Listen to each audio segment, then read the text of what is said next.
Hey everybody, welcome to our Game 2 preview for our Washington Mystics Las Vegas Aces 2019 WNBA playoffs. This is going to be a really good game. Game 1 was awesome. I thought both teams played their guts out. I don't think either team could play really relatively any better.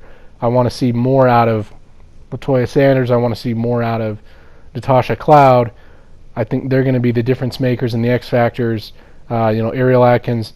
If Deladon and Miesemann can continue to be the anchors of the offense, if they don't have a bad night and everyone else steps up, I say the Mystics win this game. If the Aces cannot win Game 2, I'm going to say that they're out of the series. I'm going to say coming back is going to be really, really difficult. Obviously, I thought Liz played fantastic. I thought Asia played fantastic. I thought McBride played fantastic. I think everybody stepped their game up. Obviously, what we don't want to see is bad officiating. If you're a fan of one team or the other, it doesn't matter. The officiating has to improve. Will it improve? They can't. You can't. They're going to miss calls. The difficult part is when it's a call at the end of the game that everyone's going to remember. Coach James Wade, Chicago Sky, was in the video replay, in the stills. He was clearly looking right at Hamby's foot when it went out of bounds. And he shouted at the refs that she went out of bounds and that shot should not have counted. And that needs to be reviewed. There needs to be either a rule in place, or the officiating has to improve, and the refs have to look at that and say, okay, a game-deciding shot like that at the end has to be reviewed. You're going to forget about the fouls that don't get called or do get called in the first quarter, the first 2 minutes of the game, the second quarter, the third quarter, whatever. But at the very end of the game, there has to be something because the adrenaline is up. People are making plays they don't normally make. Everyone steps up at the end of the game. Mistakes happen, but the refs cannot be the storyline of this playoffs. And I don't want them to be.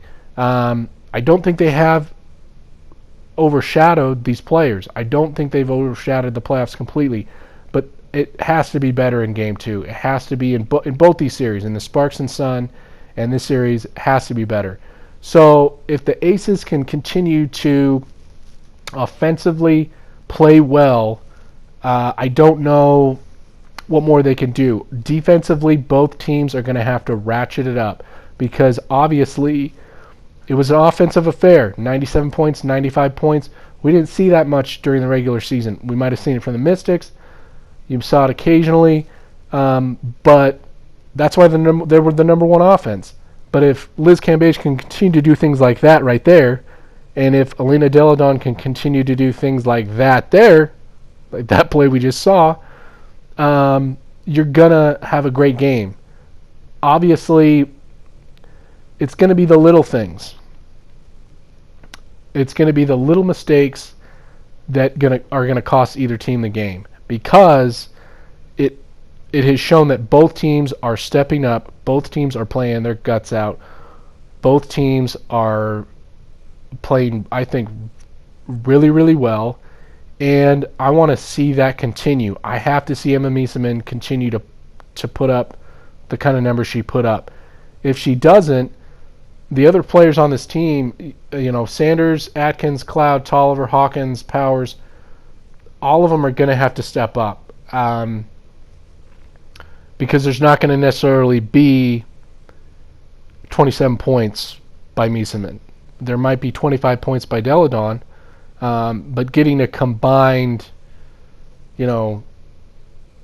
whatever it was, I'm sorry, I'm terrible at math. A combined 50-something points, 53 points or whatever, that's going to be tough for a team to sustain. But it's the playoffs. That's what you have to do. Players have to step up.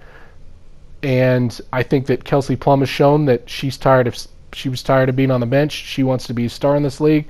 She's the number one draft pick. There's been a lot of questions around her. If they, back when she was in San Antonio, were they going to keep her around? Were they going to keep Mariah Jefferson? Were they going to keep Kayla McBride? Whatever it was, they were going to keep McBride. But point being, she's going to have to continue to step up. Is she going to let the officiating, the no call that happened at the end of this game, get into her head? I hope not. I think she's strong enough mentally. She can get over that. But these teams are going to battle it out to the very end. I think this series is going to continue to be tough. I think Game 2 is going to be really, really good. The first game was really, really good. I loved it.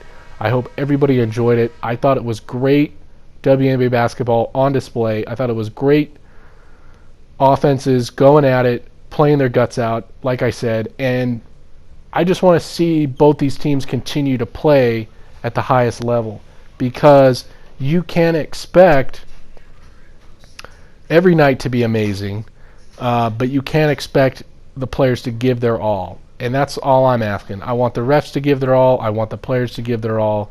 I want everybody on both these teams to step their game up, because, number one, that's what the playoffs call for. Everybody knows playoffs come around, and players like Latoya Sanders have to step up. Elena Delle Donne, I think, is going to continue to prove that she's the MVP of this league. She's the best player in this league. They have the best offense. If they can continue to pass the ball like they have, I think they have a really great chance to win. But I think the Aces have proved that they also have just as good a chance to win one of these games. And if they don't steal one, they don't steal Game 2, I think it's over for them. So let me know what you guys think. Who's going to step up? Who's going to be the MVP of Game 2? Who's going to win this game? Who's going to take this series? Let me know what you guys think in the comments. Let me know on Twitter. And we'll talk to you later. Thanks, guys. Bye.